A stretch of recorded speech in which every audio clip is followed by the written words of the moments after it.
Patuloy sa ating mga balita. Inihain na ng 7 miyembro ng Bangsamoro Parliament ang bagong panukalang batas hinggil sa parliamentary districting ng BARMM.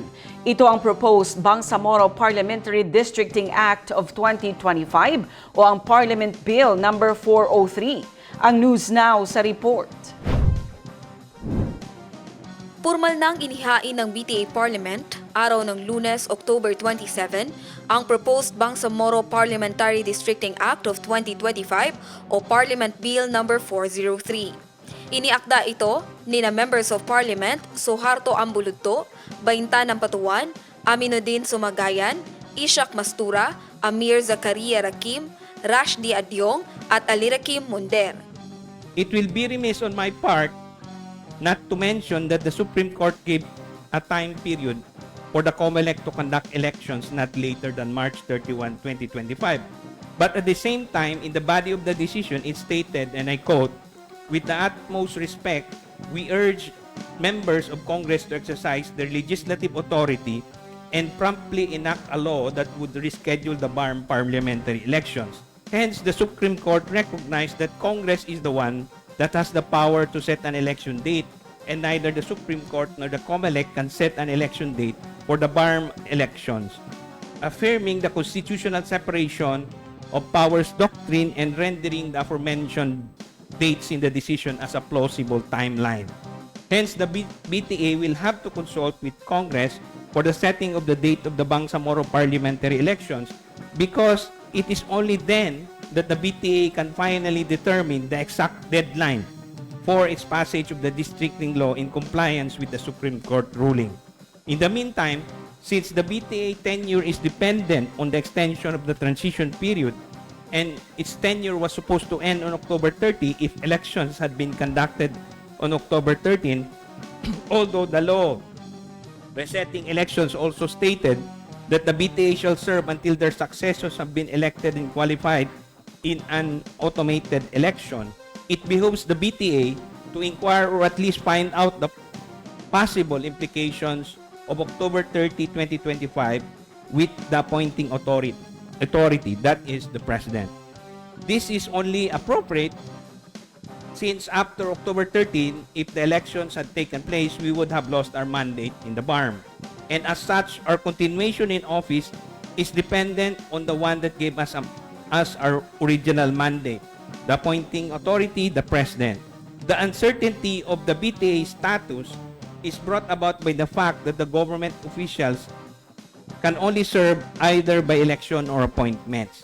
And since there were no elections in October 13, then the mandate reverted back to the appointing authority, the President.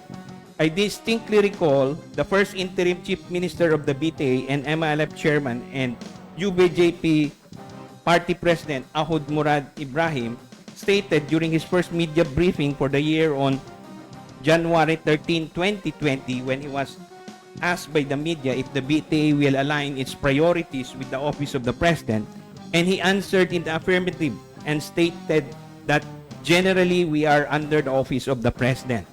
I think I still have a copy of the video regarding the same if anyone would care to look into the matter. In conclusion, Mr. Speaker and Honorable Floor Leader, you may answer the question regarding the process on how the agenda and order of business came up in today's session, but I also urge the body to look into the context that I am asking this question so that we may be properly guided, considering that this is supposedly our last week of session and we only have until October 29 since we have no new calendar of activity.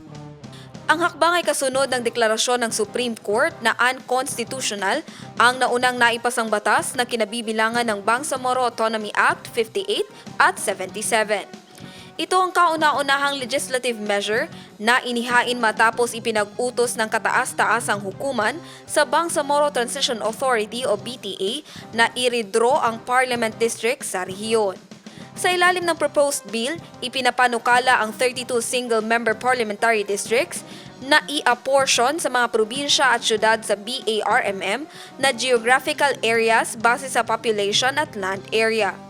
Ang bawat parliamentary district ay mayroong hindi bababa sa 100,000 population na mayroong compact at contiguous territories alinsunod sa mandato ng Bangsamoro Organic Law.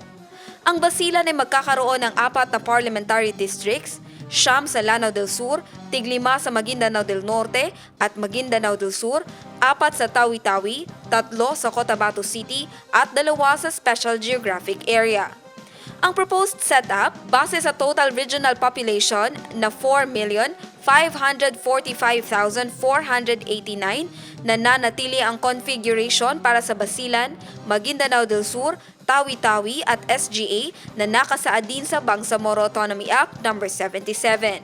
Mayroon namang refinement sa ilalim ng proposed law para sa lalawigan ng Lanao del Sur, Maguindanao del Norte at Cotabato City. Sinabi ni BTA Floor Leader John Anthony Jet Lim, ang paghahain ng bagong panukalang batas ay nagpapakita lamang na ang Parliament ay maaaring mag-propose at mag-deliberate ng bagong districting law. Sinabi naman ni Speaker Muhammad Yacoob na top priority ng Parliament na tiyakin na ang 2026 parliamentary elections ay maidadaos ng hindi lalagpas sa buwan ng Marso 2026. Hindi pa nakapaghahain ang Government of the Day ng kanilang version ng panukala. Jen Garcia, iMinds, Philippines.